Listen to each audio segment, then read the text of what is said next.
Hey, what's going on everyone? EnteRChazmaN here, and I'm very excited to welcome you back to another anime summary/review. This time I'm going to be covering the critically acclaimed and super popular Cowboy Bebop. A super quick history of my experience with the show Cowboy Bebop is basically I've attempted to watch the show maybe 2 or 3 times, and have yet to see the show in its entirety.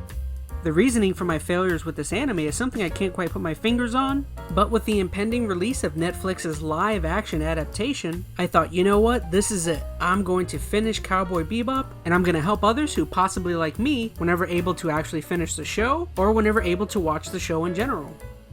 Okay, before we start, I just want to say that I will not be touching on every single episode within Cowboy Bebop's 26-episode run, but most definitely the most important episodes that pertain to the show, ones that have to do with characters' backstories or the overall plot of the show, will definitely be covered. And with that, I am now issuing a spoiler alert for the show Cowboy Bebop. You've been warned, now hit it, fellas. Okay, 3, 2, 1, let's jam.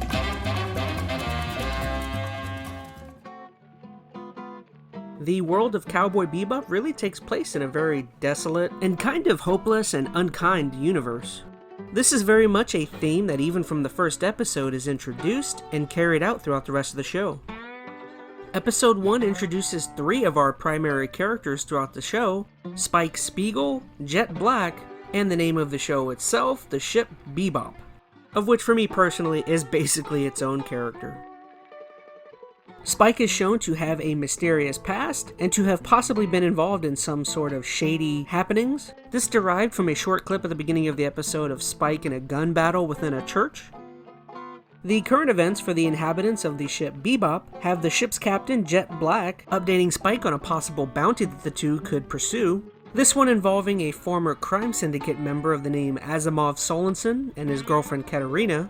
He apparently is in the possession of a large amount of drugs by the name of Red Eye, and the two of them are on the run, currently located on an asteroid known as Tijuana. Spike, as he so often does, just kind of stumbles upon his bounty, and after a short and fairly pleasant exchange with Katerina, Spike reveals himself to be a bounty hunter, but then is confronted and taken down by Asimov. But in pretty suave fashion, Spike is able to nab a capsule of the Red Eye from Asimov, and the two of them escape. The episode comes to a head as Spike catches up to them, but as do the Syndicate's people as well. As they once again attempt to escape, they are blockaded by the Galactic Police, and as Katerina realizes she's not going to fulfill her wish of making it to Mars with Asimov, she shoots him, and is ultimately done in. What is a really cool scene that actually is a revelation that she wasn't pregnant throughout the entire episode. She was just carrying a boatload of bloody eye. With the bounty failed, once again the somber nature of life out in the Traverse rears its ugly head, and episode 1 comes to an end. Moving into episode 2, Stray Dog Strut, it's a much less interesting affair in my opinion compared to 1. Basically, the entire episode is one giant chase, all of it starting with the crew of the Bebop learning from a show called Big Shot, which almost acts like a public access show for bounty hunters, relaying information and what bounties are most prevalent. Once again, this further showing how dangerous and crime-ridden the universe Cowboy Bebop takes place in is. Their newest bounty, a serial pet thief by the name of Abdul Hakim, stole and experimented on dog from a research lab, and recently had plastic surgery in order to avoid capture. The crew of the Bebop head to Mars to find their bounty, and at one point Abdul Hakim loses possession of the dog, a cute little corgi nicknamed Ein. I'm assuming short for Einstein, seeing as how it's a genetically enhanced big brain dog.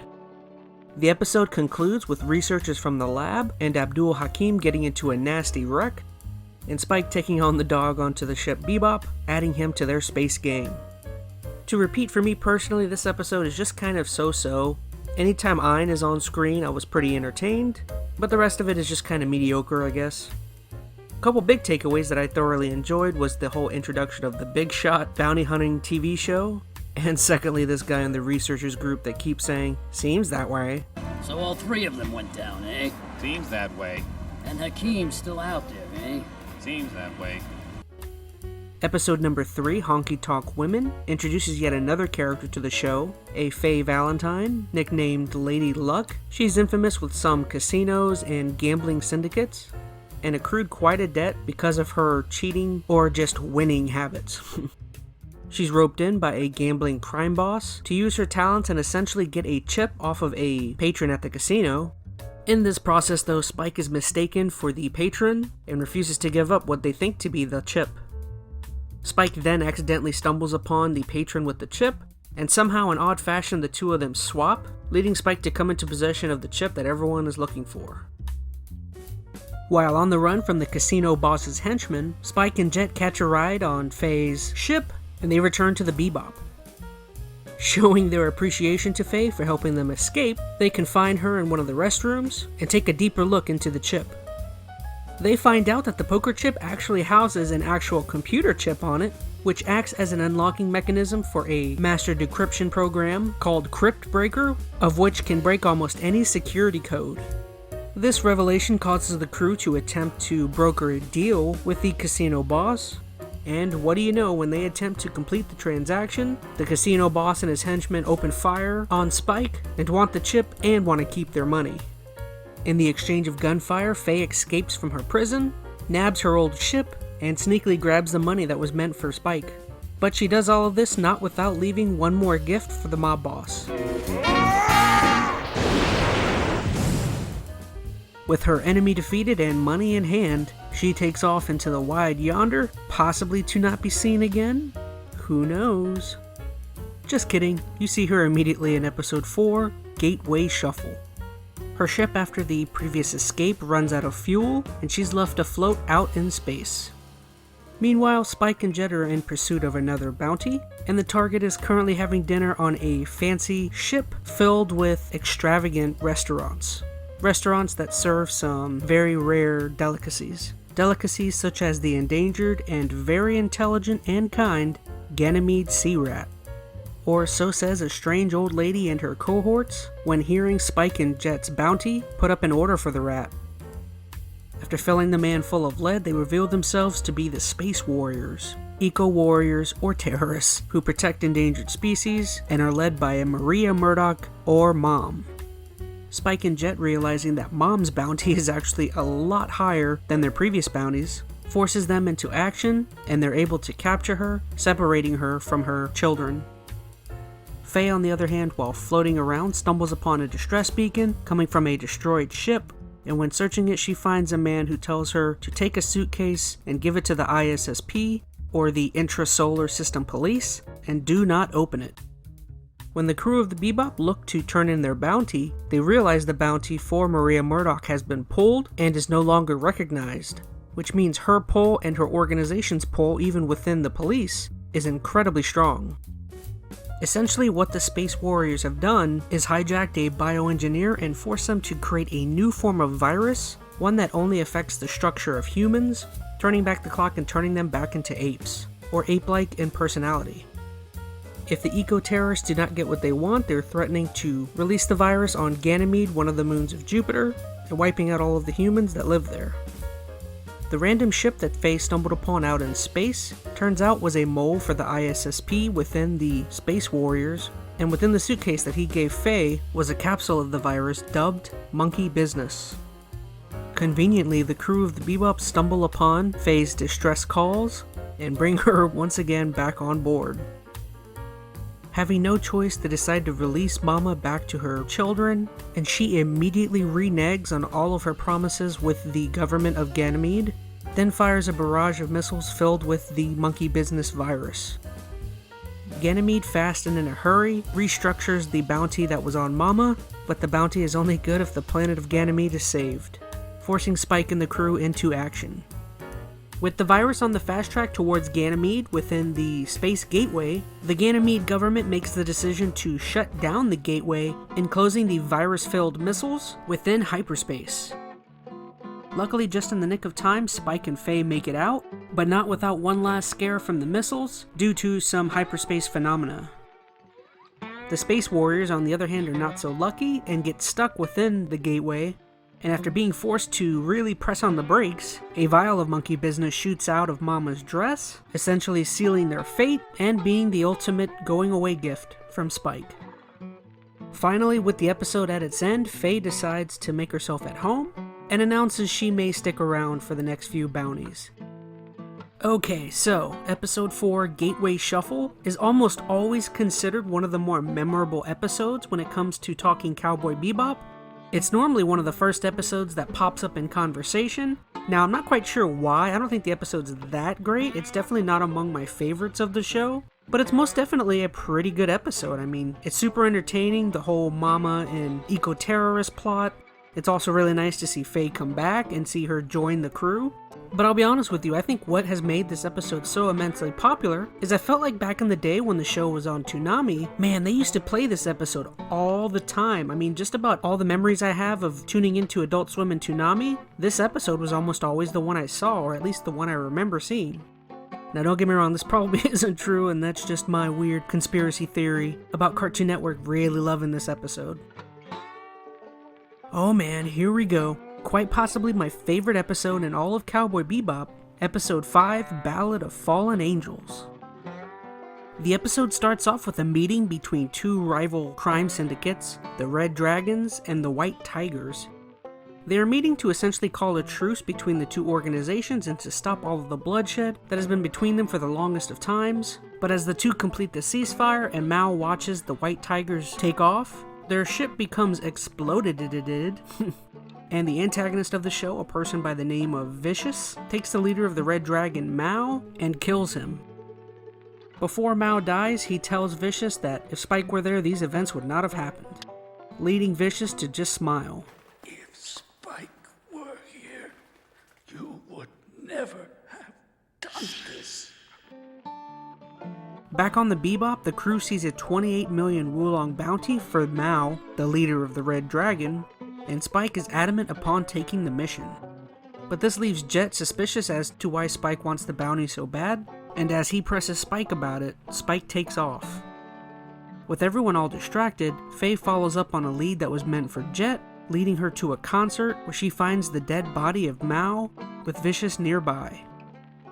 Faye, after being captured, is recorded and allowed to send out a rescue message to the Bebop crew, and even though he knows it's an absolute ambush, Spike declares this is something he absolutely must do, and begins preparing his artillery for a shootout at a church that is the location of where Faye is being held. Ah, the church scene in episode 5 of Cowboy Bebop. In my opinion, one of my favorite scenes in Cowboy, nay, in anime. This section starts out with Spike entering the church and approaching Vicious, and after the two of them exchange some really interesting dialogue, Spike shoots one of Faye's captors, and all hell breaks loose in the church. After some Max Payne-like action and dual wielding, Spike and Vicious eventually climb the church, and then come to a gun v sword stalemate. The two rivals strike pretty significant blows to one another, and Vicious grabs Spike by the face and throws him out one of the church's windows. As Spike falls to the ground in slow motion, Green Bird, one of the many incredible songs composed by Yoko Kanno, who did all of the music for Cowboy Bebop, kicks in, leading into an incredible flashback scene for Spike, basically just visually explaining the situation that had happened in his past, and his whole motivation for seeing everything through. The biggest takeaways from the flashback are that, back when Spike was in the Red Dragon, him and Vicious were once partners, but then at some point Julia, Vicious's girlfriend, who was also within the Red Dragon, falls for Spike, and the two make plans to escape and leave that life. But Vicious finds out her plans and makes her tear up a note left by Spike, with Spike of course being stood up and having a bouquet of roses in his arms for Julia. Vicious, I think, lets the organization know Spike's plans, and as he decides to leave the group, they send some attackers for his betrayal. He becomes gravely wounded from this fight, and eventually in injured fashion makes his way back to Julia, passing out in front of her. The flashback ends with Julia nursing Spike back to good health. Finally, after awaking from his flashback, he finds himself back on the Bebop, once again surrounded by his friends. That ends the wonderful episode 5, Ballad of Fallen Angels. I think what I enjoy the most about the church section of the episode is just how much information is conveyed in such a small amount of time. For other anime, what may take entire episodes or entire seasons to give backstories to characters or plot, Cowboy Bebop's like, nah dog, we're gonna give that to you in like 2.5 to 3 minutes. And we're gonna play some pretty music and let you kind of put everything together. I appreciate even that small amount of trust to put into the viewer. Okay, so in my opinion, from here on out, the majority of the episodes that are covered are pretty filler oriented. That means I'm going to rapid fire my way to the latter end of the show, and on my way there I am going to mention just a few episodes that have some pull on the plot and backstories of certain characters. Additionally, stick around to the very end. I think that's where I want to touch on a few of my favorite filler episodes, or episodes that just have some self-contained plot elements.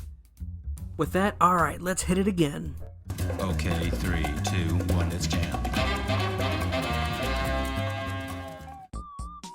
So let's go ahead and move our way down to episode number 9, Jamming with Edward. This episode introduces our very last new member to the Bebop, and also explains what happened to Earth and ultimately its downfall. Edward is a young, socially awkward girl living on the remains of Earth, who, as a master hacker, hacks into the CPU of a man-made, artificially intelligent RAN satellite. The satellite has recently been using a laser to make carvings onto the Earth's surface, attempting to recreate certain images that were on the surface of the Earth before the terrible Gateway disaster that left it almost uninhabitable. With the satellite causing mass destruction to the surface, Earth's authorities, along with the ISSP, put out bounties to whomever can get close enough to the satellite and make it stop. After befriending the AI satellite, Radical Edward reaches out to the crew of the Bebop, explaining to them that she knows everything about them, and that she'll give them information to help with the bounty if they do her a favor, and she won't even ask for any of their reward. The information that she gives them pertains to the defensive capabilities of the satellite, allowing Spike to get as close as he can, and giving Edward direct access to her AI friend, MPU. Finally, Edward makes a copy of her AI friend, and the crew destroys the satellite, putting an end to all of the lasers. With everything all wrapped up and the Bebop crew prepared to accept their bounty reward, the Earth Police of course announced that because the bounty was an artificial and not a live bounty, technically it is null and void, and there would be no money given out. To add on even further to the Bebop crew's dread, the promise made by Faye to Ed is that she could join the Bebop crew, completing Spike's trifecta of things he dislikes: children, animals, and women with attitudes. Me, I actually really enjoy this episode, although I will say over the years, what I've heard from some other opinions is that some people really enjoy the Edward character, and a lot of other people find her incredibly annoying. But again, I think this episode comes down to, do you enjoy Edward or do you not? And overall, for me, I think she's funny and kooky and wacky and kind of just all over the place, of which I think is very anime-like. Before I get to the show's ultimate and epic conclusion, I do want to rattle off just a few episodes on the way there that have just a couple of nuggets within them that do contribute to lore and more story elements. One of those is episode 15, My Funny Valentine.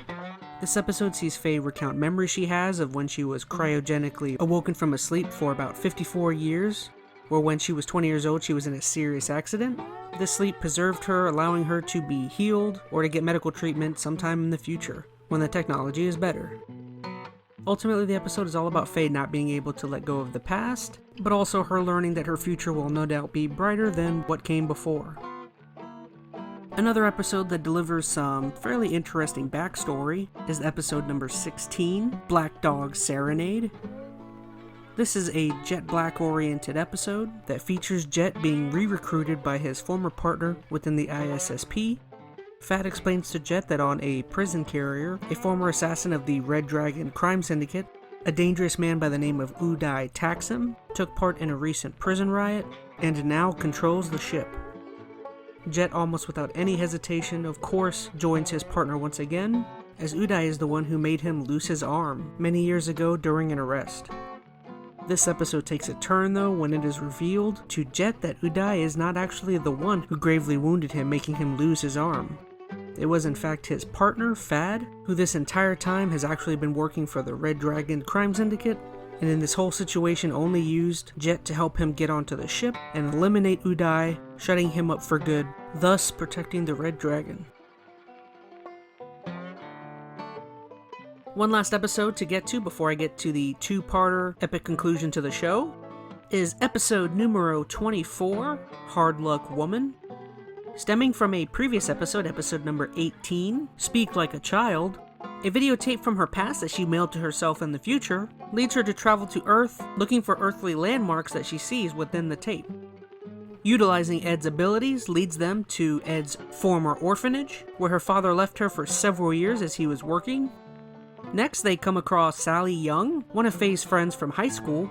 The interaction between Sally and Faye does not really go on for that long, as I'm not quite sure what happens and why Faye runs away from her, but in my opinion I think it has something to do with Faye feeling overwhelmed or maybe deciding this isn't how she wanted to learn about her past. But to be honest, throughout the show, Faye does seem like she constantly goes back and forth between whether she cares or doesn't care about her past. I think maybe she does want to learn about it, but every time she does, she just gets kind of overwhelmed or scared, of which is fairly understandable. Episode number 24 ends in pretty heart-wrenching fashion, as Ed's father once again runs off without her, causing her to decide to leave and go searching for him. But by her side, Ein decides to follow, basically breaking up part of this perfect crew. For me, what makes the scene even more sad is the pretty pathetic egg dinner that Spike and Jet consume at the very end, acting as though they're not all sad and stuff. You cannot look like you don't care when you're eating eggs. You can quote me on that.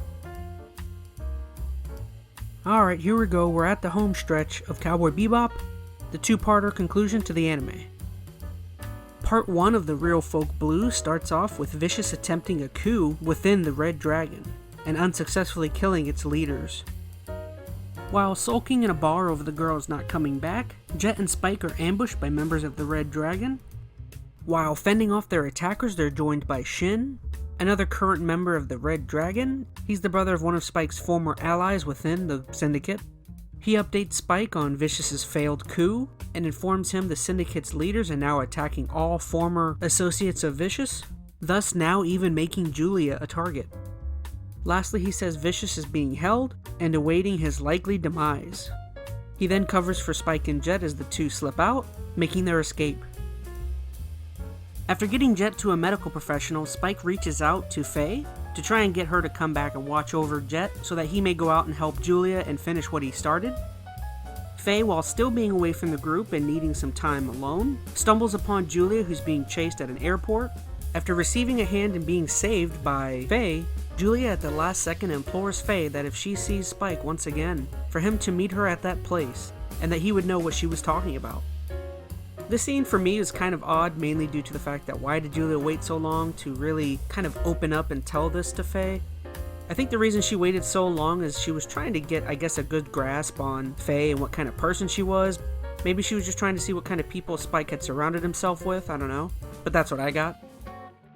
After heading back to the ship and relaying the message back to Spike, the Red Dragon show up and begin attacking the Bebop. While defending the Bebop, Jet tells Spike to go ahead and go find what he's lost, and gain some sort of closure. As Spike is taking off simultaneously, back at the Red Dragon, Vicious is about to be executed by the leaders, but his descending bird explodes, raining down smoke grenades, this paving the way for him to kill the leaders, finally accomplishing his coup. So episode 25 ends with Vicious finally taking the lead within the Red Dragon, and Spike and Julia once again meeting after so long at the graveyard they were supposed to meet at all those years ago. The final episode, number 26, part 2 of the Real Folk Blues, picks up right back at the graveyard, where Julia reveals that she was supposed to go and kill Spike, but because of their love she decided not to, causing her to go on the run from the Red Dragon as well. As the two of them are seemingly getting ready to make a decision to finally run away together, they decide to stop by Anastasia's shop, another one of Spike's former friends from the crime syndicate, and find her attacked by the Red Dragon and ready to die. This discovery enrages Spike, causing him to want to attack the Red Dragon, and Julia announces that everything he does, she'll be right by his side. The two of them get ambushed while at the shop, and while they try to escape through the rooftop, Julia is struck down in the rain. Before passing on, she whispers something to Spike, causing him to look up into the sky angrily.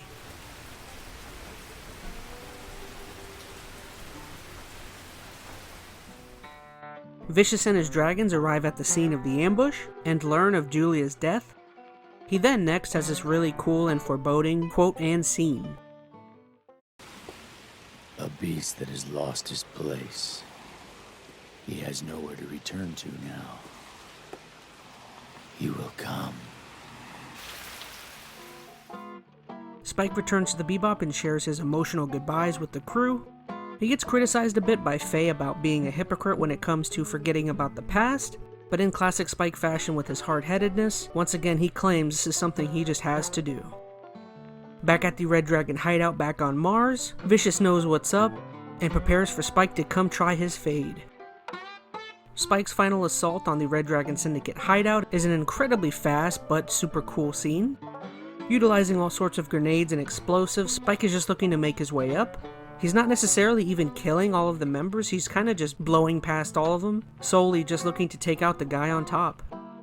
With Shin dying and Spike gaining a damaged arm along the way, he bum rushes his way into the top floor room, rapidly ascending the stairs to Vicious, and the two begin to exchange blows. In one last salvo, Vicious slices Spike, and Spike shoots Vicious, killing him. Spike then has a quick flashback to what Julia said before she died. It was all just a dream. Next he gestures a gun towards the remaining Red Dragon members, and after a soft bang he falls to the floor and dies. The camera pans upwards towards the stars, thus ending Cowboy Bebop. Well, here we are, that was Cowboy Bebop. Overall, I very much enjoyed my run with this show. I'm a bit disappointed that I've tried watching the show in the past and just never got into it, but in the end I do feel like I've made up for it and wanted to help other people who may have missed it same as me. Now before I head out, I just want to leave you guys with a couple of my favorite filler episodes from the 26 episode run. I'm not going to go into super detail about these, but I did at least want to mention them. The first for me would be episode number 11, Toys in the Attic, episode number 14, Bohemian Rhapsody, and episode 22, Cowboy Funk. Again, while these may not have been super heavy story-driven episodes, I thought they were super funny and entertaining, so check them out. Anyways, that was Cowboy Bebop, a show with fantastic characters, voice actors, a really cool story and universe, and overall just a show with a lot of style and personality. I really do see why it's some people's favorite anime. Just a heads up, if you guys enjoyed this video, do keep an eye out, as now I'm going to be turning my head to Netflix's Cowboy Bebop, their live action adaptation. So definitely expect me to cover that in some sort of way. Hopefully it's not terrible, fingers crossed. Before going, I would like to know what you guys thought of my video and what do you think of Cowboy Bebop in general? Did you like it? Did you love it? Did you hate it? Any feedback is welcome feedback for me. As always, I just want to say, if you guys could, please like, share, and subscribe. And thank you so much for watching. I love you guys. Please be safe, and I can't wait to see you guys on the next video I put out. Have a great one, guys, and see you, Space Cowboy.